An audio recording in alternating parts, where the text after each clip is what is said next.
The sponsor of this episode is Chadwell Supply, an OG in the multifamily industry. Chadwell Supply is the largest privately owned maintenance and repair supplier, and they deliver orders the next day from local warehouses across the United States. To find out how Chadwell Supply will make your day better, visit www.chadwellsupply.com/difference.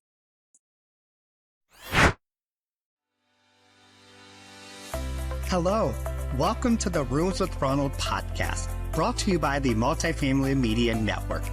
I'm your host, Ronald Harrington. In 2023, I set an intention to shop 100 apartment communities to see how leasing was evolving around the country.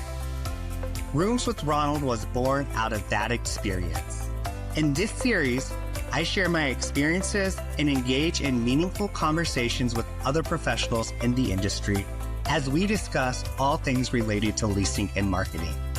Join in as we expand the Rooms with Ronald experiment.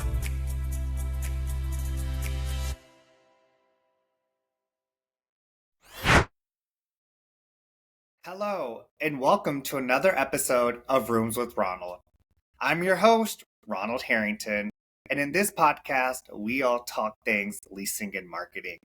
Now, if you've been following along on YouTube, you probably noticed I'm not in my home office. Well, that's because I'm traveling this week and I'm actually in Denver, so you will see my hotel room background. But do know that you're still going to get the same quality of show, even though I'm not at home. Today, we're going to talk about technology in the leasing realm, and we are joined by Josh Hinchley, who is the VP of Leasing and Marketing for YellowTree. Josh, thank you for joining us today. Thank you so much for having me, Ronald. I'm glad to be here. I love technology. Everyone knows that. Like I have, 5 different devices always connected to me at one time. But before we dive into the technology, why don't you give our listeners a little bit about yourself? Yeah. So I started about 11 years ago. Started as a leasing agent, which so many of us do. And then over the course of my career, had several different opportunities present themselves.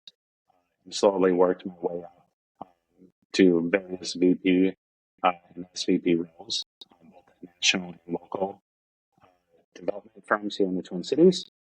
I view my career as a continuous journey of seizing opportunities and making the most of those opportunities by working hard to achieve results.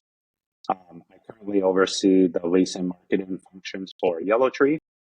We're a really awesome Minneapolis-based developer, general contractor, and property management company. Most of our portfolio is Class A luxury, new developments, both for YellowTree-owned entities as well as third-party. And I really spend my time focused on building and developing leasing teams, as well as playing a key role in determining pricing strategy, leading our property and marketing campaigns, and additionally overseeing our technology stack to ensure that we're using the best tools available. I'm also responsible for driving revenue for current assets and reviewing financial performance for new developments. So I'll leave it at that. There's more things, but I'm sure we'll get into that throughout this conversation. Yeah, so you started out as a leasing agent. You said like most of us do. What did you find worked for you when you were out leasing apartments? Like I tell people this all the time, like your own style is you, but it's also like a combination of people you interact with and like you pick up 1 or 2 things from each person you see. So how is it that you came to find your leasing style? Yeah, I think for me, I'm kind of just naturally a curious person, very inquisitive. And so early on in my career, I'd reach out to different individuals and not like in a formal, will you mentor me, but just can I shadow you? Anytime that a VP would be in town, I'd ask to hang out for a day, join them on property walks. I didn't view those as negative things when people would be investing time. I view that as opportunities to really learn from people who were 5, 10, 15 years further along than me, and people who, were at the position where I ultimately wanted to be. And I think that makes a huge difference, right? And something that I try with my leasing teams now is I won't be offended if you also want to learn from 4 or 5 or or 6 other people. Like take the best from each of us, because we're all good at different things, right? So really embracing just learning everything's an opportunity. We can learn from everyone. I don't care if it's a caretaker, I can learn from a caretaker. I can learn from an owner of a building, a developer, a banker. There's opportunities to learn everywhere if you're open to it. Oh yeah, I mean, when I first started in the industry, I started in 2014, so a little bit after you. And our owners would come in, and I was like going to my managers, like, okay, so can I go on the property walk? Can I go walk units with them? Can I just pick their brain? And what I learned is that I would always tell people, I would always ask for more because they're not going to give you more unless you ask. And so, and actually, my very first EVP of the company I worked for, he said his philosophy was to find the busiest person in the office and give them more, just so he could see like how he could grow them. So like I started as a leasing agent and then quickly became like director of student marketing because they noticed I was competitive and I was good at outreach marketing and things like that. So I always love to hear that part of people's stories. But I was leading into what I'm thinking is I remember when I started in the industry, in 2014, so 10 years ago, we didn't have as much technology as we do now. And I, at the time, was working for a company that was very forward thinking. So, I was using YieldStar, we used RealPage and Lead to Lease and all of those things. So can you kind of give me a brief synopsis how you have seen, I mean, obviously you've worked your way up the corporate ladder. How has the technology in the leasing realm kind of changed? Yeah, I think in some ways it seems like it's evolved a lot. And in some ways it seems like it's still 2013. The inside of Voyager still looks the exact same. Yep. That's not a knock on Yardi. I love Yardi and respect what they do. I think a lot of the fundamentals of property management are the same. But our approach and the tools and the resources and the technologies that we're using are changing. And so in some ways it feels like, again, like it was 2013, I was driving up to a suburban property in Burnsville, Minnesota, leasing apartments for the very first time. Although Craigslist is not one of the top two sources anymore for leads. But, and we've evolved a lot more on the marketing side, the technology side. It's become a lot more sophisticated. We have access to a lot more tools, but those tools are opening us up to do better work, to get more granular, to really free up our team to do more human-centric type things rather than spending a lot of time, really, really doing mundane tasks or very repetitive tasks. Yeah. So let's talk about some key challenges leasing teams are facing before they implement technology solutions. Yeah, so some of the things I've seen is just lead response time, the delay in responding to leads, and that can come, all types of buildings, all sizes of buildings. Scheduling tours, especially during peak leasing season. A lot of our agents will be taking tours back to back all day for 8 or 9 hours. And so, if someone calls at 10 o'clock in the morning and they're not able to get a hold of someone because they're in and out of tours all day, and we don't get back to them until the very end of that day or even the next morning, there's a good chance that we've lost that lead. Right? And so being able to self-schedule tours, I think is really important.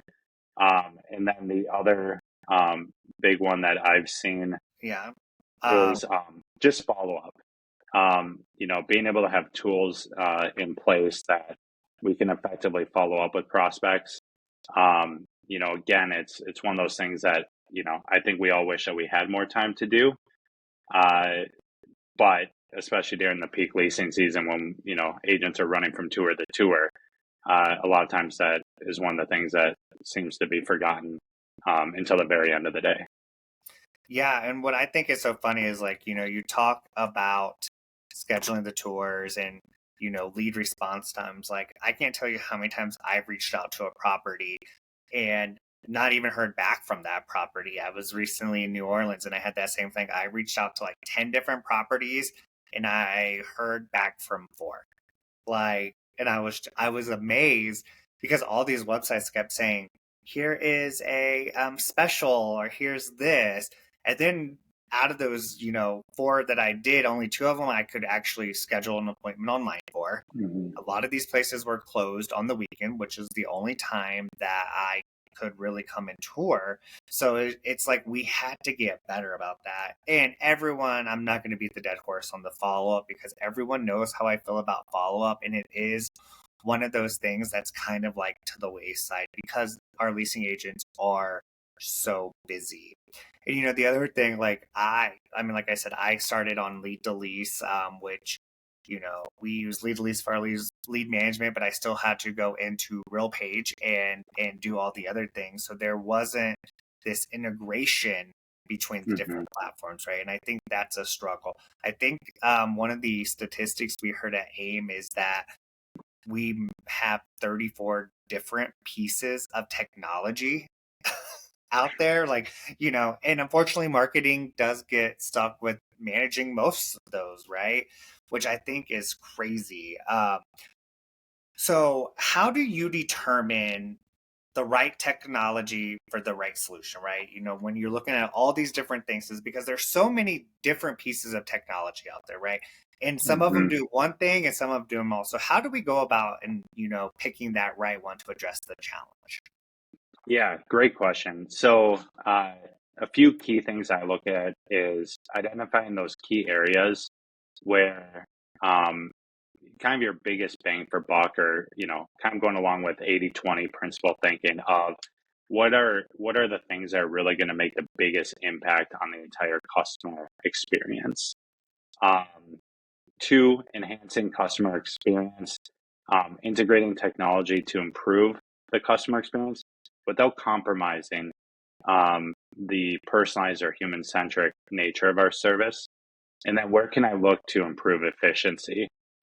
So targeting technologies that can, boost lead conversion rates, enhance follow-up, streamline operations, everything from the application process, signing leases, the move-in workflow, really to allow our team to focus on higher value activities. And when we focus on these areas, we're able to ensure that the right technology is identified and then implemented to help us solve those challenges. When you obviously are out piloting and testing, do you get your on-site leasing teams involved in the process? And only why I ask is because I have found in my experience that a lot of technology is more based towards the VP, the people who are looking at the reporting, versus the on-site teams who are in the day-to-day. So how do you bring your teams into that process? Yeah, great question. Ideally, you have them involved in the entirety of the process, right? And so starting with really talking with your site teams, where are their pain points, right? They're the ones using all that. You and I, Ronald, we're usually, in our office or talking with owners, traveling. Once you get several years removed from doing the day-to-day stuff, everything's kind of just theoretical or even hypothetical at that point, right? So involving them in those discussions, where are your pain points? Where do you see opportunities? And then involving them in those demo calls. Certainly being respectful of their time. I don't want them to sit in every demo call, but maybe it's, hey, I'm looking at a different CRM, I'm looking at it for a chatbot, feature or plugin, narrow it down to 1 or 2 options and then have them sit in on it and provide their honest and candid feedback. And then even just on an ongoing basis, where there are opportunities to do a tune-up, to check in from time to time. When there's new release updates, include them. We're going through this with Funnel CRM right now. We've had it for about a year. I'm getting our entire team together in person this week, and we're going to sit in the conference room at the corporate office. And we're going to go through what follow-ups are working, what ones aren't.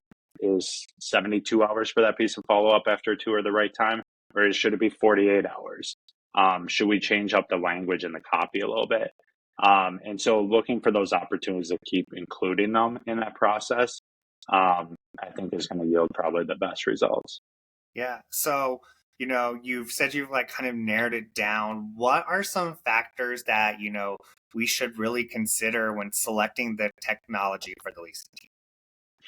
Yeah, again, looking for the things that are really going to make the biggest impact. I think you didn't say this exactly, but there are so many different products out there. I could literally probably connect 30 different products and technologies and platforms to one user experience. But it doesn't mean that that's the best um, approach or even the best product. I'll give you one example. I was talking with a vendor after a conference, and they had a really great product, but it probably impacted about 3% of the customer experience. And then within this one plugin, they're going to have a separate chatbot function. And so then my question to them on the demo is, how does that chatbot know what our other chatbot is doing? And is there a situation where they could be on, one page of our website interacting with our AI functionality through funnel, go into this other virtual tour, and then be interacting with another chatbot? And now is that chatbot going to, oh, what's your move-in date? You know what I mean? Like, so Yeah. think of like the entire customer experience, and how this technology plays into the entire customer experience. And then again, just going bang for the buck. I work for we have a lot of boutique buildings. And so when you're managing and leasing up Class A buildings that are anywhere from 80 to 200 units, I'm still trying to go after the same demographic as the 350 unit Class A building with the marketing budget that's 4 times as big. You know what I mean? Or they have infinitely more availability and tools at their disposal. And so really what are like those core fundamental things? What does your customer experience look like? And then how do you support the team to deliver that experience? And I think if you kind of focus on those things, you should do pretty well. Yeah, I think looking at that ROI is super important, right? Looking to see, like you said, 3%, like it affects 3% of your prospects and their experience. What's that translate into a dollar amount? Is that necessary? Or is it going to some of your uh, supplier partners and saying, hey, can you do something like this? Because you're right, what we don't want is to be on one chat bot and go to another and have to restart the whole process over. It's like the game of telephone almost, but now I just get to retype everything I've already said, and I'm kind of frustrated with that. And the other thing I think is super important is you mentioned like that integration, right, of it. Mm-hmm. And you want to make sure that flows well and that you're testing it. I've noticed that when you start to get too many plugins on certain things, when the PMS system updates, it doesn't play well in the sandbox with the other plugins, and something gets broken, and we forget to go check that, which I think Mm-hmm. is super important. And one thing I really want, like, just your feedback on is how do you get, with all this technology, all of the AI that's out there, how do you get that leasing team's buy-in from the get-go? Because what I hear a lot is, well, if AI is going to do this and AI is going to do that, and what is my job going to be? Am I going to have a job in 6 months? Great question. So I think there's a couple things. Being as transparent as you can is super helpful. That's part of our culture at YellowTree. Um, is that, you know unless things are protected by NDAs or there's specific things that I can't share, and there certainly are things that I can't share on behalf of ownership. But to the extent that we can be an open book and to build and foster that culture of trust, it's just going to yield, more of a uh, collaborative, relationship with our team members. And so, including them in that process, really starting with where their pain points are, helping them, having them help us to identify and then solve those solutions, I think is huge. It's funny, I was listening to a podcast. I'm not sure if you've ever heard the podcast Acquired, about, technology and just stories of great companies. But they're interviewing uh, the CEO of NVIDIA, and they said, "What do you tell people who think that AI is going to take away your job?" And he said, I don't see that happening. I'm paraphrasing, of course. Yeah. He says the most likely scenario is that you're going to lose your job to someone who knows how to use the technology, right? And so really explain to our teams the why behind why we're going to, search out for solutions, and then, how we identify which solutions are going to work, and then including them in a very thoughtful and intentional rollout process, and just including them in all those different steps of the process. I think it's just, again, they're going to trust us more. They're going to be part of that process. And then just explain to them how it's going to free up their time to then do the more important things, right? So like, BI tools can help me explain or they can point out what my KPIs are, but they can't like huddle around our entire property management team to then buy into a vision, take those KPIs, come up with a strategy, and then execute on it. You know what I mean? So technology is great. It helps me speed up the process of compiling a bunch of data, of making, of doing some of that grunt work and labor intensive stuff. So I can kind of skip to step 2 or 3, which is here's all the data. It's already in a format that I understand. Now I'm able to get right to the strategy, the vision, the coaching part of it, to really just start implementing and impacting change right away. And then just really sharing that with our teams, that entire process. Chadwell Supply is the proud sponsor of Multifamily Media Network. Chadwell Supply is the largest privately owned MRO supply company and is committed to the multifamily industry. They deliver orders the next day from local warehouses across the United States. Chadwell Supply offers valuable resources such as maintenance training, a dedicated renovations team, and procurement platform assistance, ensuring multifamily properties operate more efficiently. Now, by partnering with Chadwell Supply, they'll help communities stand out in an increasingly competitive market. So learn more at chadwellsupply.com/difference. Yeah, what I think like too, like, when we're meeting with supplier partners and, we're thinking about technology, I think it's so important to be upfront with them about what the goal is at the end of the day, right? Because it's a mutually beneficial platform, right? So if I'm going in, I'm meeting with a supplier, with an AI supplier, right? And my goal is to reduce headcount. Maybe I'm going to a centralized model or what. I think that's so important that we have those communications with that supplier, because they are usually the ones that are doing the onboarding and the training, right? And there's nothing worse than sitting in a training telling somebody, hey, the AI is not here to take your job, like it's here to enhance you, you're working side by side. And then in 3 and 4 months down the line, ownership decides, okay, now we can reduce headcount by 3 people across 6 properties or whatever that number is. Well, as a supplier now, I put this bad taste in these people's mouth who are leaving, because when they go to another company and they get another job, and in a year or so they hear, oh, we're rolling out said product that I was told initially wasn't going to be here to take my job, and now we reduced that. Now I have a negative feeling on it, and I'm going to do everything I can, or to kind of kill that product at that job, because I have a fear now all of a sudden that it's going to take my job. So I think having those communications, so that way when that supplier is coming to do the onboarding, they can align it without saying, hey, it's not going to take your job, or the goals are to help reduce whatever that sales pitch needs to be to cater to that owner's goals, but still make sure that it's beneficial to the on-site staff and they know the clear expectations. Yeah, absolutely.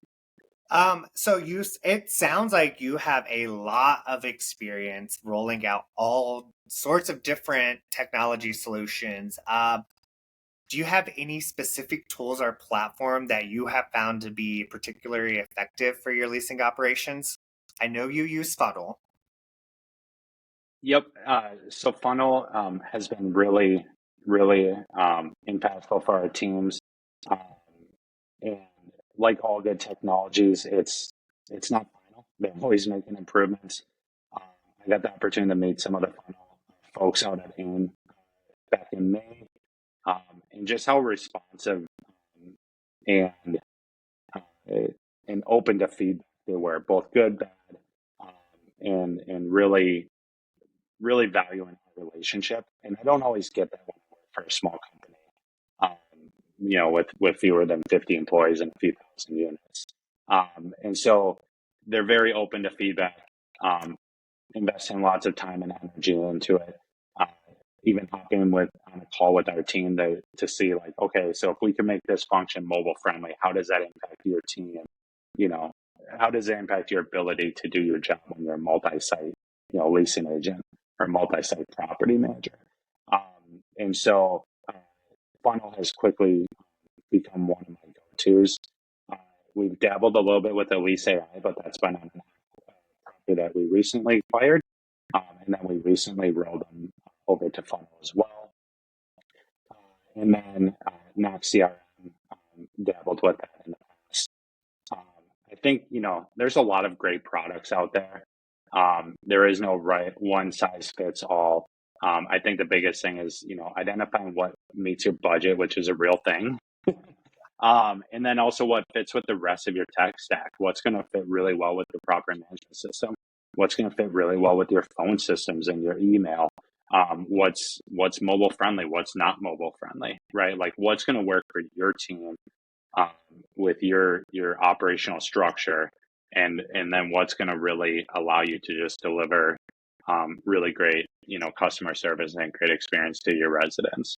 Yeah, there's no secret that I love video. So like I am a huge Reelink fan. So last year in 2023, I took a virtual leasing micro credential through the Indiana Apartment Association. So it was a week long course and it was broken up in half days. And you kind of like were taught leasing from the virtual side because I was super into like, okay, what's the experience going to be? Because I think we're going to have to start meeting the renter where it's at. And so Reelink is based in Indiana. So they partnered with the Indiana Apartment Association. So I got to use it firsthand. I got to make a video. Like at the end of the course, my final test was I had to lease an apartment through virtual and I got to use it. And it was so easy to use, right? And it told me like, okay, you filmed it too fast, or you didn't pan correctly. They gave me all these different, all in like the app. And so like I put it together. I found it super easy to put together. I've used another product that I'm not the biggest fan of, and I like had to combine it all together, and then I had to send it off to an editor, and like I send it off to the editor, and I never heard back if it's a finished product. Whereas like Reelink, like it was like done. I could see it. It was instantaneous.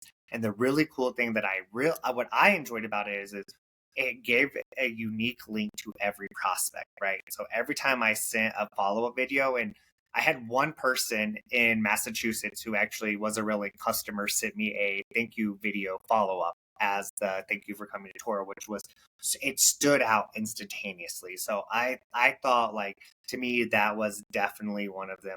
I have lots of experience with Elise AI. I've used it from the get-go, so I totally understand that. And I always like to tell people too, like, no matter how perfect you think your rollout is, right? I mean, everyone thinks they've done an amazing job rolling things out. You have to go back when it comes to technology and make sure that everything happens, because when you're onboarding 12, 15, 20 properties at a time, mistakes happen. So sometimes the chatbot for the wrong property gets put onto your website, and so you're like, you see a decrease. So when it comes to those AI tools, my recommendation is always get some data points 30 days prior to your rollout. How many leads do you coming in? What's your conversion ratios? All of that. And then be sure, like, for the first 30, 60, 90 days that you're monitoring that, because that's going to be the quickest way that I did. I had a property recently that the property, the Gidget was on the wrong, like, website for the property. And I was like, well, I've lost 120 leads this month compared to last month, and year over year, it didn't look right. So that was one of my first indications to go in and say, oh, no, this is why it's not working. It's because we're sending it to a different property. And I think you bring up a really good point. If I could just add to that, is for those of us who inherit a technology stack, I wish I would have thought of this like 10 years ago. It would have made the last 10 years a lot easier for me.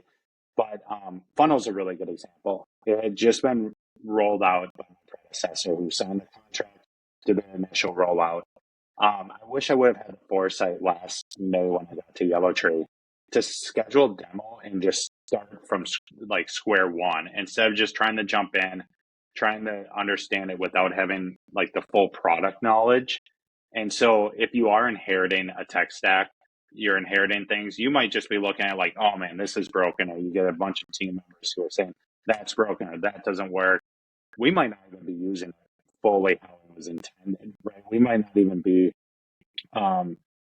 following their best practices or what have you. And so that's become now almost, a go-to in the future is take the time to fully understand the product. So then over the last couple months, I'm saying, hey, I've been doing that with a lot of our other technologies, even in product. Hey, give me a demo on this new product, or give me the brand new, demo as if I were looking at buying it. And I've never had a rep who's like, that's a waste of my time, or I'm not going to do it. It's usually like they have invested interest in us really understanding and loving their product and getting the most out of it anyways. Yeah, I tend to do that even if I know the product and I'm going somewhere new because I used the Lease AI 4 years ago when it was a new company and when it was called Amia Lease, right? Well, when we started using it where I currently work, I was like, oh, I know the product. It has totally evolved and changed from what it was in that 4 years. So I think that was good. So, we talked about this. So how do you train your leasing teams to use this new technology effectively, right? Do you just dump it in their lap and say, good luck?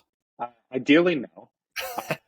A few simple steps, clearly communicating and having that process in place for implementing the technology and keeping the team informed.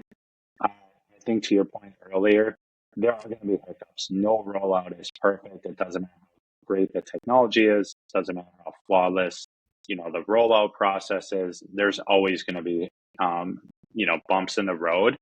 And so just being open and honest with them, clearly explaining the why, right? What do we identify as the problem and why are we using this tool? Like, how is it going to help? Which brings me to the next point, focusing on making their lives easy, looking for those small wins, those small, those pain points that might not seem like a big deal to you or me, but is just a major, hurdle that they're overcoming on a regular basis. Where are there opportunities to, how will this technology make their job easier? And then part of that communication, step-by-step implementation, just walking them through what those different steps are. If there's a timeline, from like A to Z, start to finish, here's what the process looks like. And then a couple other things that I've recently started doing over the last couple years, having launch events. So doing something really fun to kind of, make it a big deal. Like, hey, we're rolling out this new CRM. We're investing hundreds of thousands of dollars. We put a lot of time and energy into it. We're really excited about it. And then don't just roll it out with like an email or a Teams message, right? Like, let's actually get them together. Let's be excited about it. And then, including their sales team or their reps to help train. That's been a go-to of mine for years is when I'm taking that first, hour, demo call for Funnel, have it recorded, have it out there, somewhere where it can live in the cloud, and then give that as a link to every new leasing agent, every new manager, every new, accountant that starts, and they can understand the entire process. So, yeah. Yeah.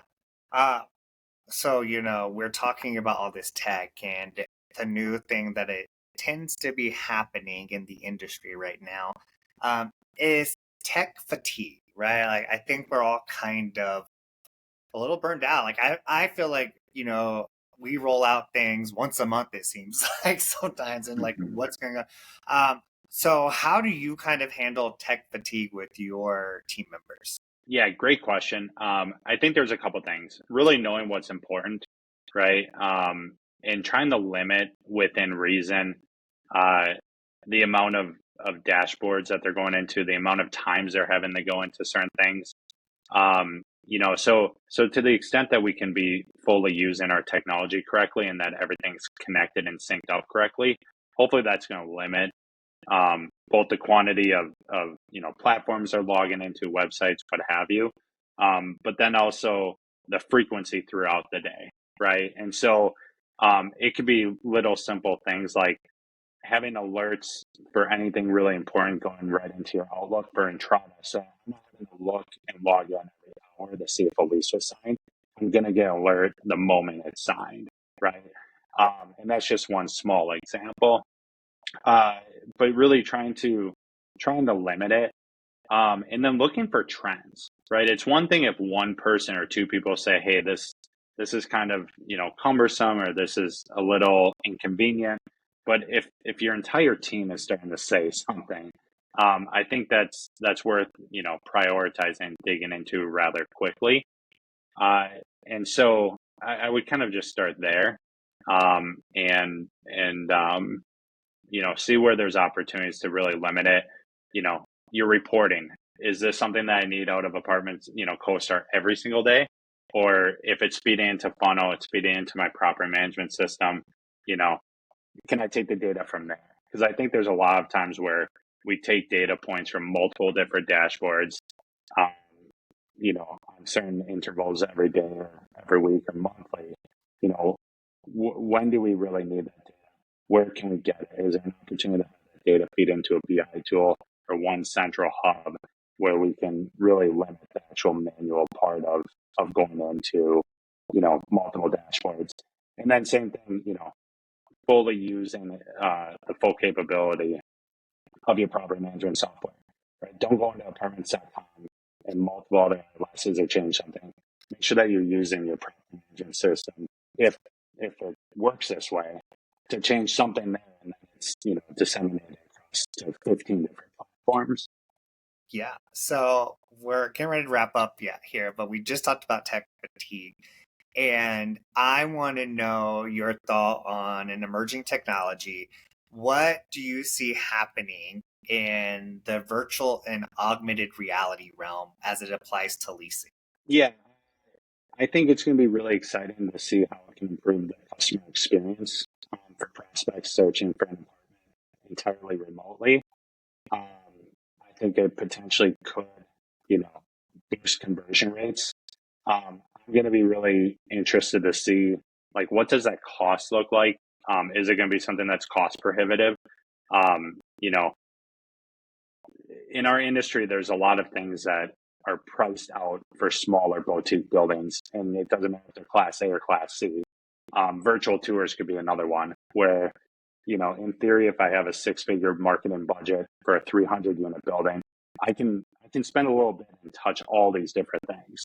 Right. When I imagine a 50 unit boutique building, still trying to get that same $4,000 rent on that same 2-bedroom, but I only have enough to really have a great CRM and a great property management software and maybe a few other little bells and whistles here and there, then I'm really looking like, where does it make sense? So I think it's going to be exciting to see how it is used by our industry. I think it's going to start with a lot of the major players, the national, platforms and entities that have more scale and resources to be able to roll it out. And like all technology, I hope that at some point it gets incrementally less expensive every year, and that at some point it's a little bit more even, and that we're all able to utilize it. I'm going to kind of challenge you a little bit on. I don't think it's going to be the national players, right? I think they're kind of have the model where a lot of them are third parties, all these different owners. I think we're going to see smaller companies, and only why I say that is because when I first entered the industry, I worked with a very small company, like it was student housing. They had less than 10,000 beds across the nation, but they were probably one of the most innovative companies I worked for. And so we were testing out, all these different things. Like I said, one of the very first things we tested out in 2014 was YieldStar.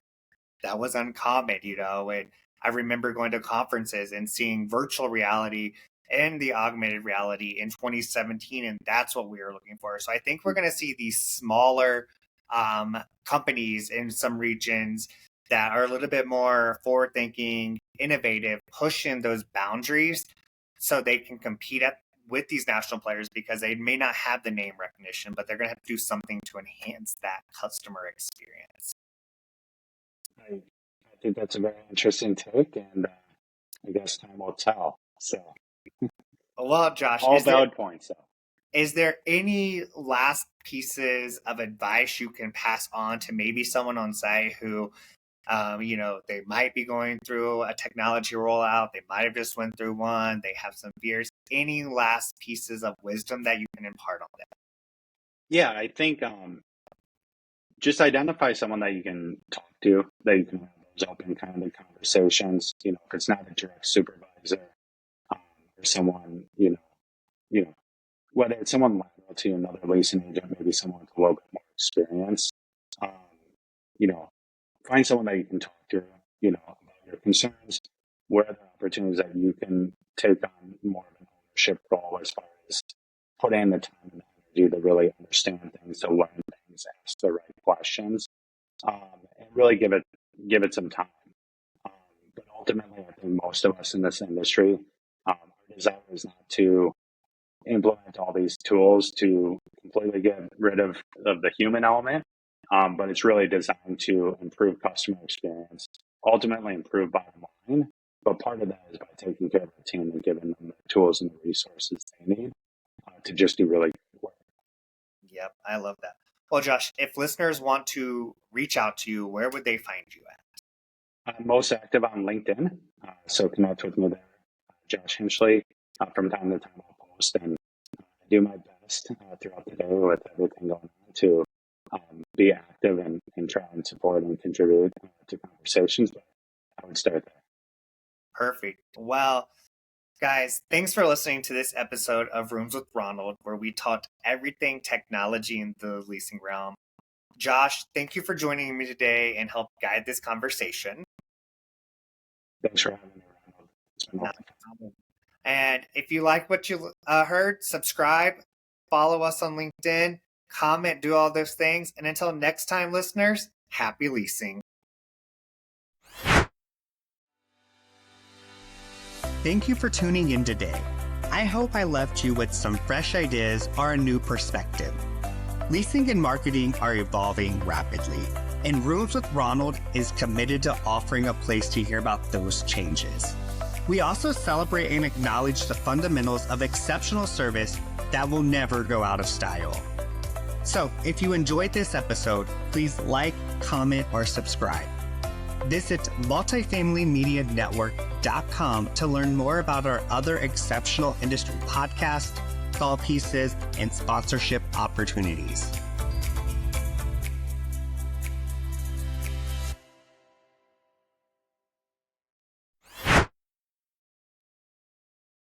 The sponsor of this episode is Chadwell Supply, an OG in the multifamily industry. Chadwell Supply is the largest privately owned maintenance and repair supplier, and they deliver orders the next day from local warehouses across the United States. To find out how Chadwell Supply will make your day better, visit www.chadwellsupply.com/difference.